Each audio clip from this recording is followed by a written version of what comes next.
going to change the screen. Okay. Change to the next slide or whatever.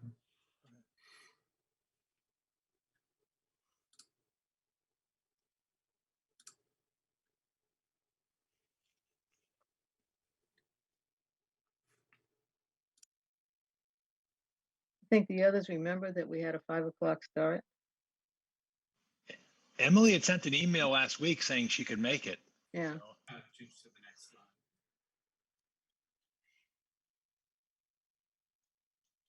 slide. I did speak to her last week also and asked her to make sure she could make it just in case because of not sure if George was going to make it.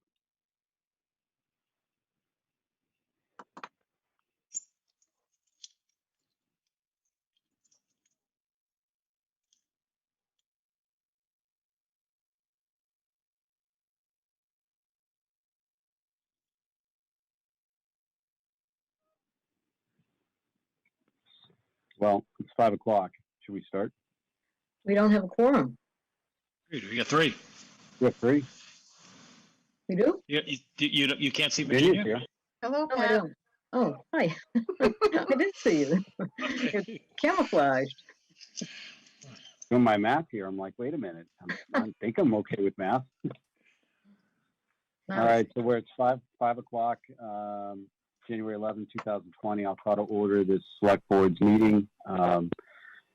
Quick note, pursuant to Governor Baker's March 12, 2020 order suspending certain provisions of the open meeting law, general law, chapter 30A, section 18, and subsequent orders imposing strict limitations on the number of people that may gather in one place. This meeting will be conducted via remote participation to the greatest extent possible. Specific information and general guidelines for remote participation by members of the public and/or parties with their right and/or requirement to attend this meeting can be found at the town's website at www.chelmsfordma.gov. For this meeting, members of the public who wish to watch the meeting may do so by accessing the Chelmsford telemeeting website at www.chelmsfordtv.org. No in-person attendance. Members of the public may be permitted, but every effort will be made to ensure that the public can adequately access the proceedings in real time via technological means. In the event that we are unable to do so, despite the best efforts, we will post on the town's website an audio or video recording, transcript, or other comprehensive record of proceedings as soon as possible after the meeting. Anybody in the meeting, please note that your chats that go on Zoom, whether private or public, are part of the public record. So anything you type will be seen and known by the public. So just be careful with what you type in the chats. Again, it's public record.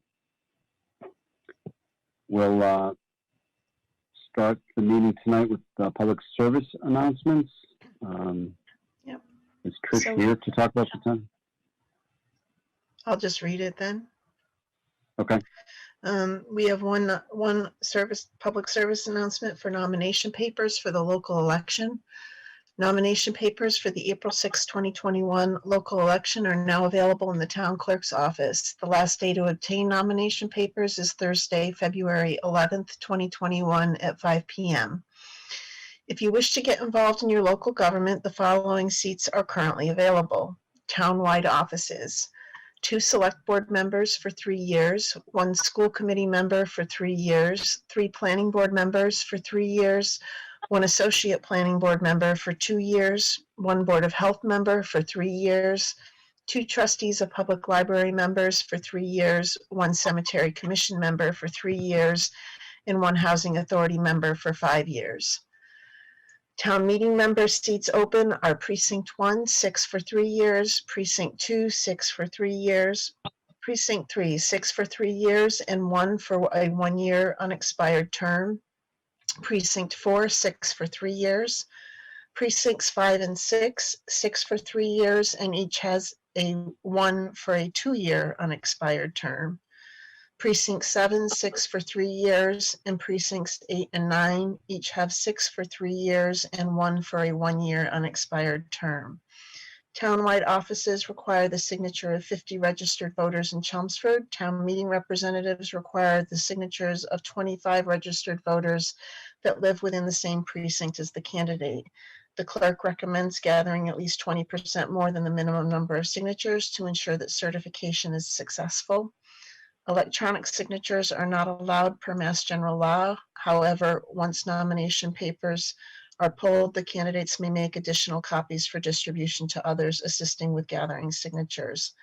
The last day for nomination papers to be filled with the Board of Registrars is to be filed with the Board of Registrars is Tuesday, February 16th, 2021 at 5 p.m. The last day to register to vote for the local election is Wednesday, March 17th at 5 p.m.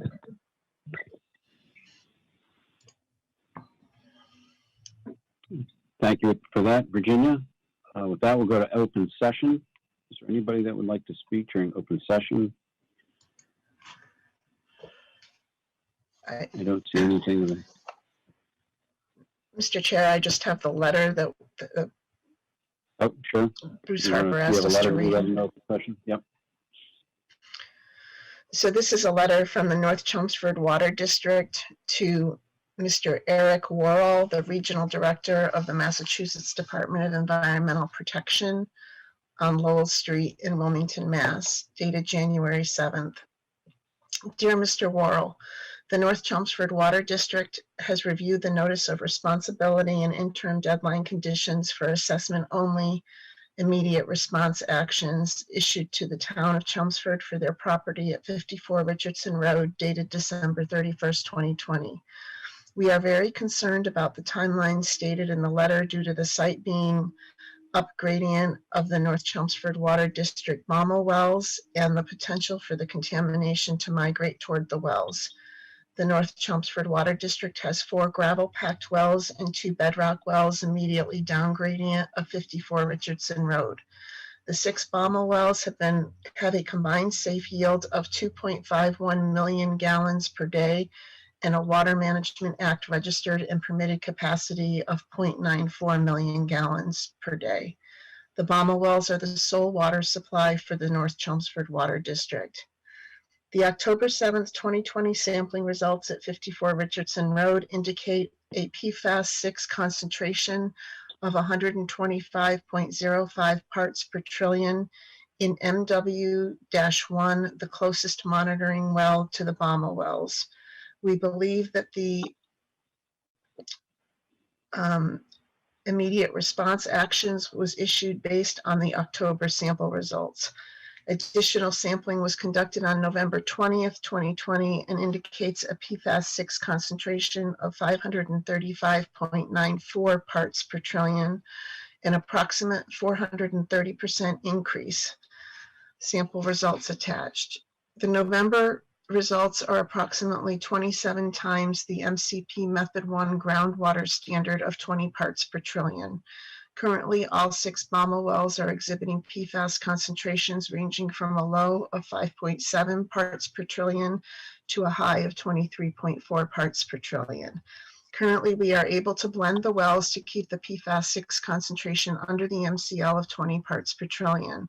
Additionally, the water treatment facility has a GAC filtration for chloride removal.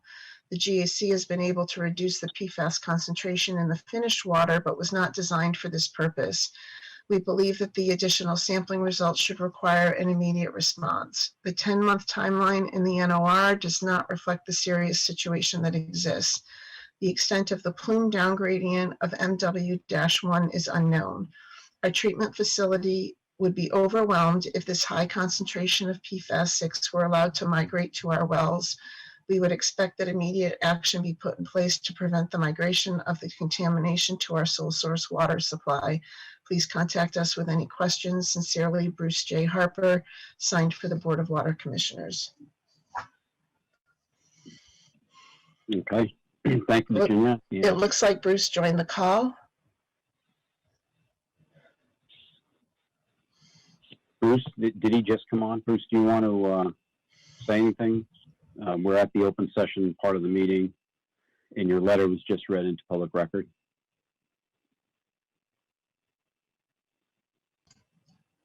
You're on mute, Bruce, if you do want to speak.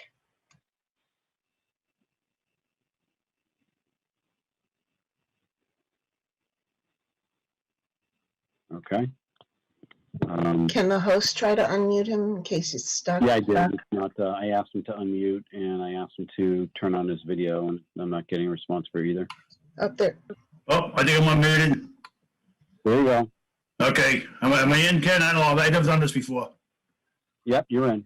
Okay.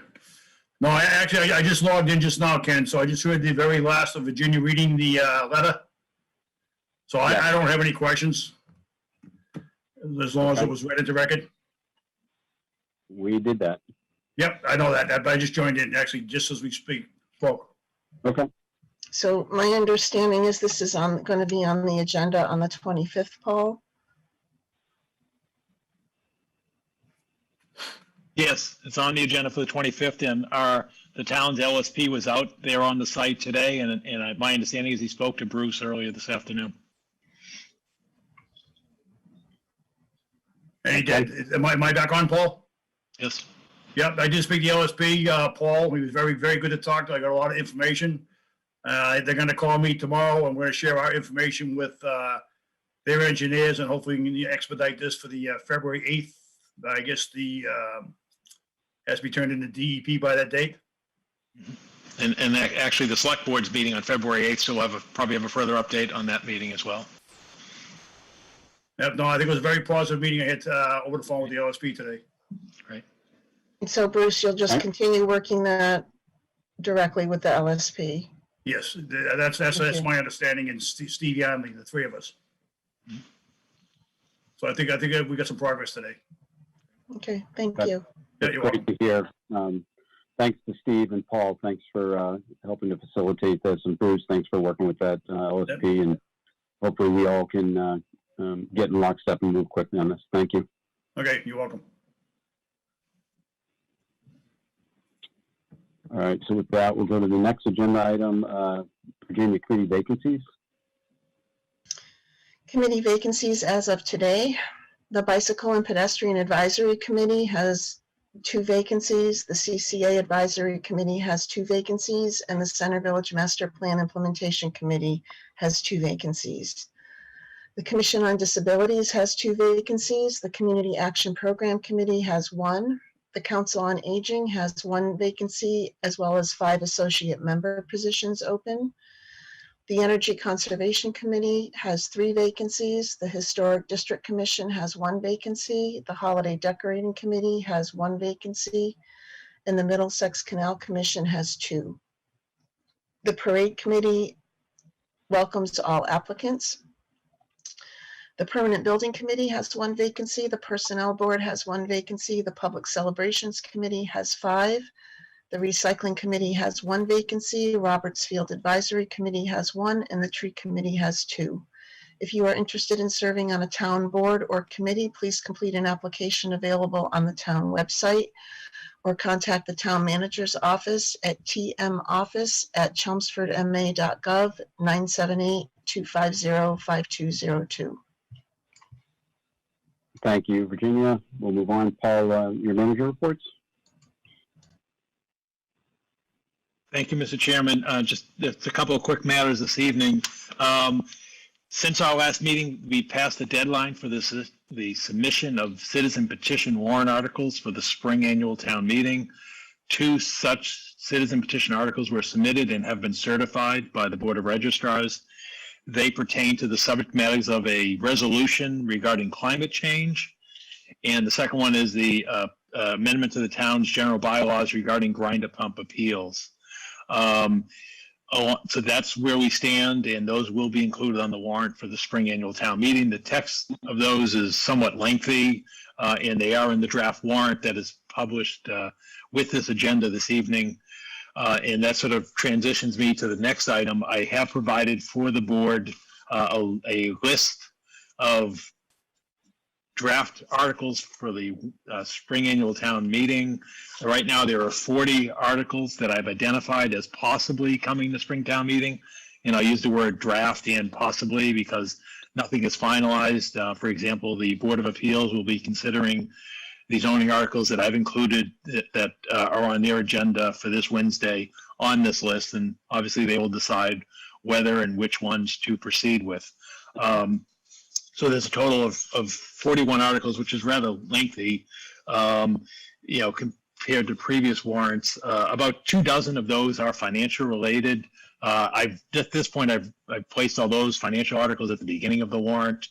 And then, as I mentioned earlier, there are the 2 citizen petition warrant articles. And then there are some,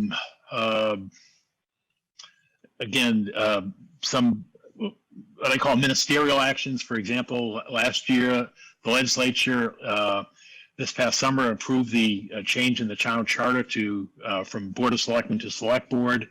Now, we would now amend the bylaws and zoning bylaws to make a similar change. So that takes up 2 articles.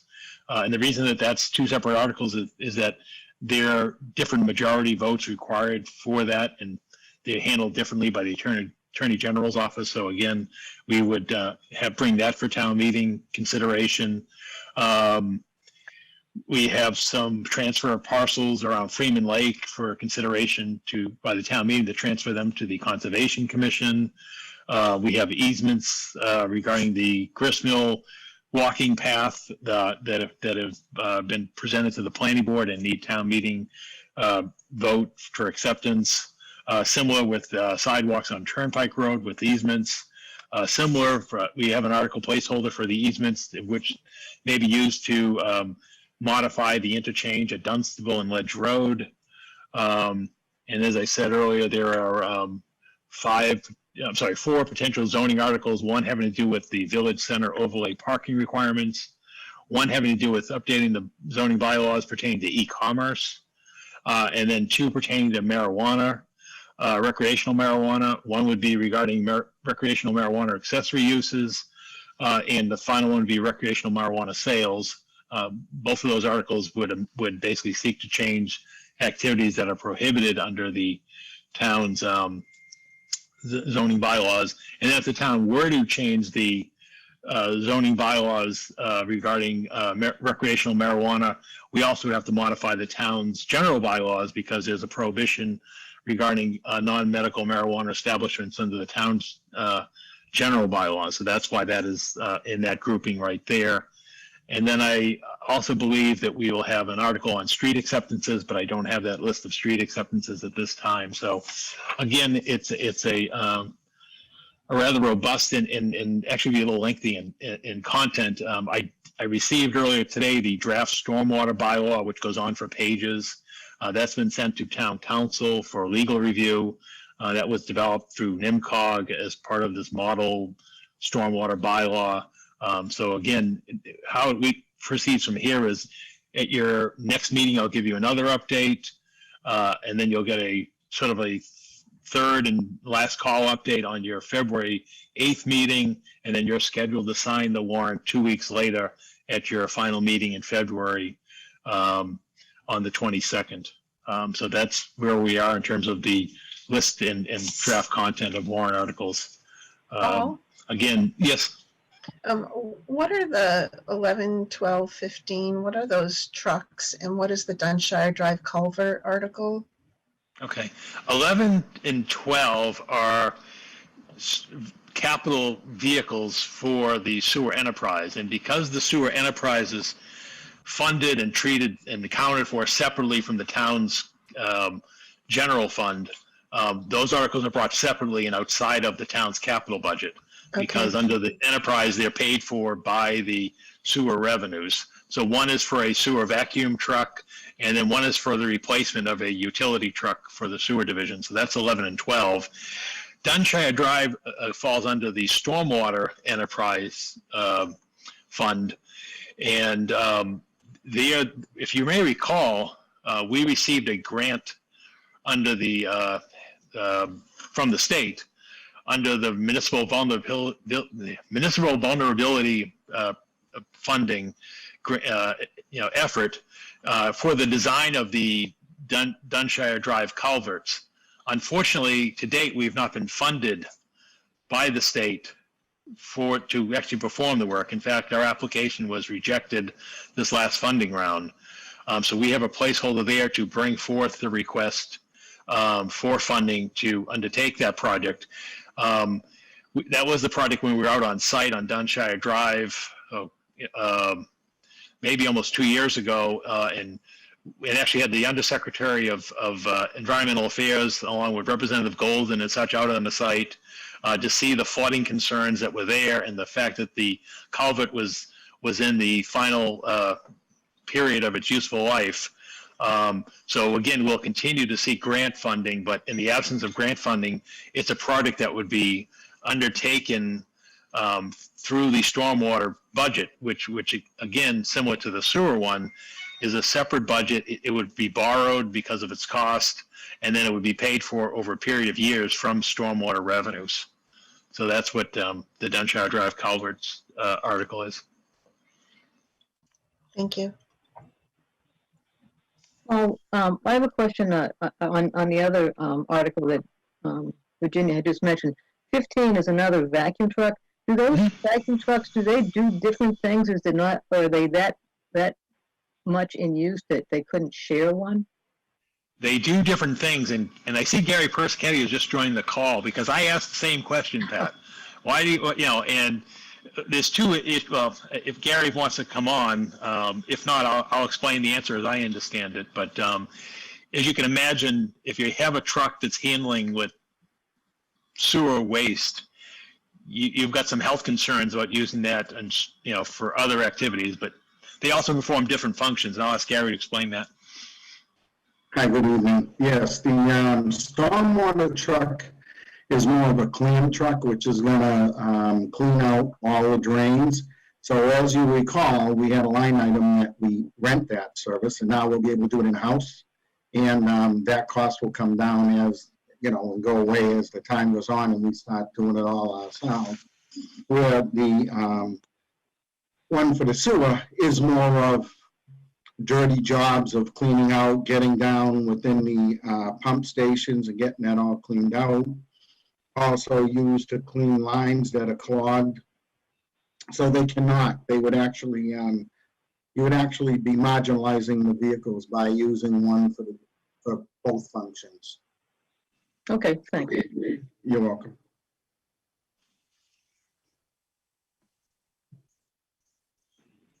Any other questions? All right, Patty, want to go on the next one? Yeah, the last item I have to report this evening is I just want to formally report to the board that the Lowell 5-cent Savings Bank has donated a gift of $2,500 to the town of Chelmsford.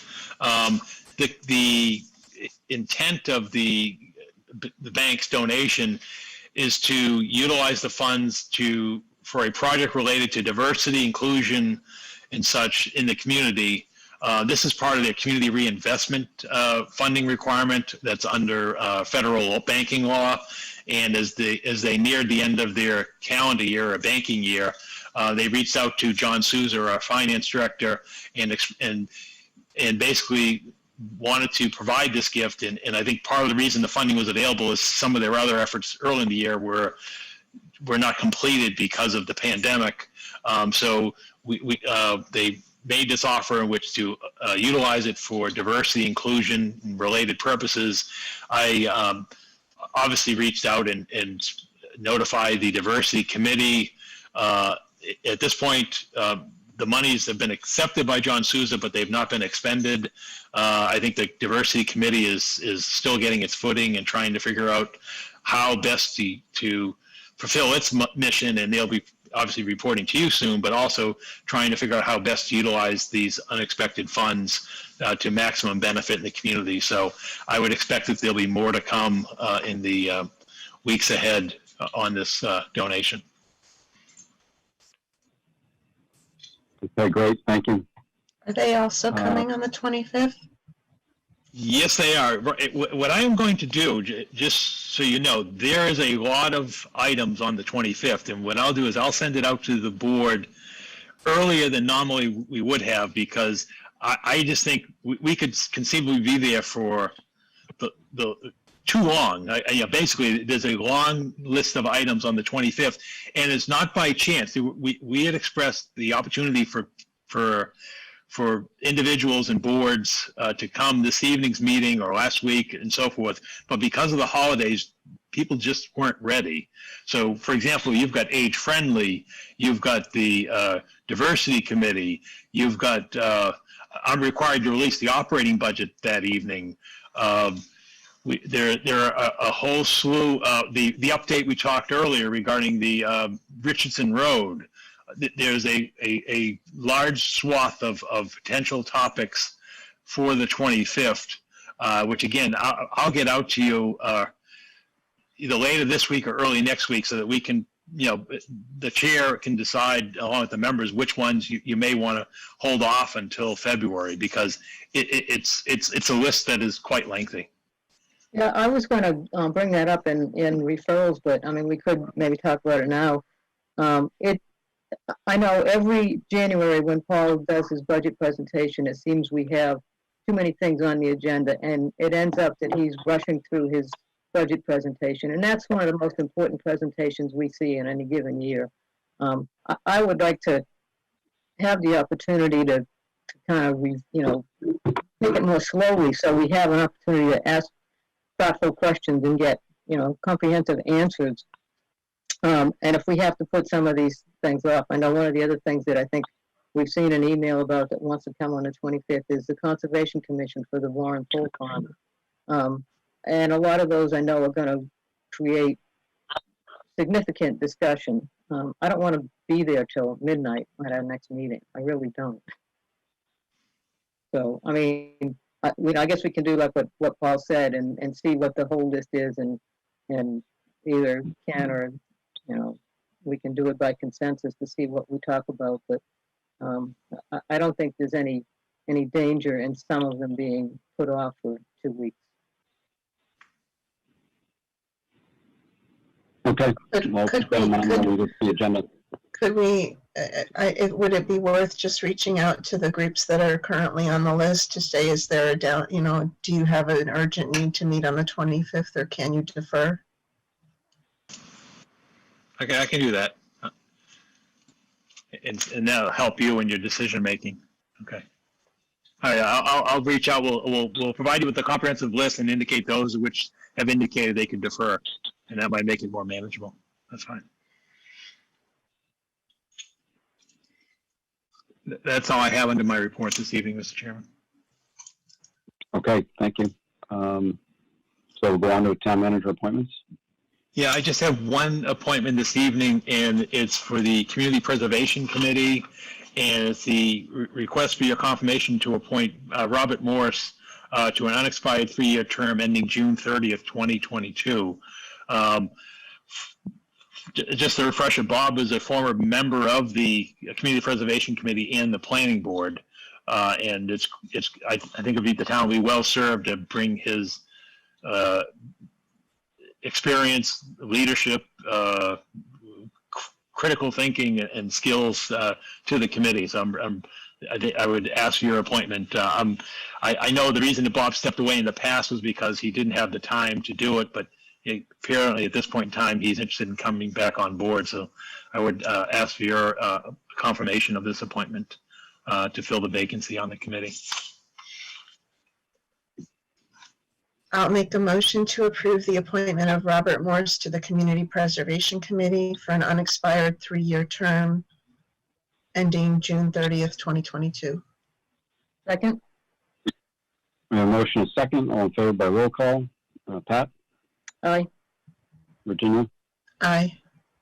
And I vote aye. Thank you. That brings us to meeting minutes. I'll make a motion to approve the meeting minutes for the Board of Selectmen on September 4th, 2020, the Tri-Board on September 21st, 2020, and the Select Board on September 22nd, 2020. I'll second, but I do have one thing I wanted to mention on one of them. Okay. On the last one, the work session, on page 4 under the codes of conduct and policies, the second paragraph, the second sentence, Virginia, it refers to you as Mrs. Timmons.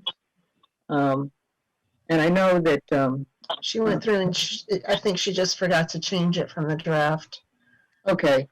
So you want to put that change in? Yeah, and I just wanted to also, just in general, discuss using that title for women in the minutes? I know that, usually for board members, it's board member, but I know like on a tri-board meeting, she'll refer to Darlene as Mrs. Lucier, and Kathy Duffett as Mrs. Duffett. I think it's, we maybe should ask her to use the I don't know, the less sexist version, I guess you could say, the Ms. I don't think it's important to define somebody's marital status in meeting minutes. Just my feeling on that. Pat, I gave her the same feedback. Okay, I suggested that she use board member or titles even, because you could have somebody that's elected or appointed even who doesn't have binary gender identity. So then what are you going to do if you start adopting a Mr. and a Ms. standard? So okay, I agreed with you on that one. okay. So I have, So I'll amend my motion to say, to change that identification of Mrs. Timmons to board member Timmons. okay, I'll second the amendment. All right, we have a motion and a second. All in favor by roll call, Pat? Aye. Virginia? Aye. And I'll vote aye. All right, with that, any liaison reports or referrals? Pat? I do not have any. Virginia? Not tonight, no. I will go the same route. We have a busy schedule this week coming up with Final Action Square tomorrow night, Christians on Disabilities, Planning Board Wednesday night, Master Plan Thursday night. I'm sure I'm missing other ones. So if the public wants to get involved, check out the town website. There's a calendar, click on it. You can go virtual to pretty much every meeting now. So please feel free to listen in and watch these meetings and start to get involved if you're watching our meeting tonight. So that being said, we'll look to see if we have any press questions, but again, there's nobody in the room with us, so I'm going to assume there's no press questions. There's nothing in chat. And with that, I'll make a motion to adjourn. Second? we have a motion and second. All in favor? By roll call, Pat? Aye. Virginia? Aye. And I'll vote aye. And we'll see you in 30 minutes.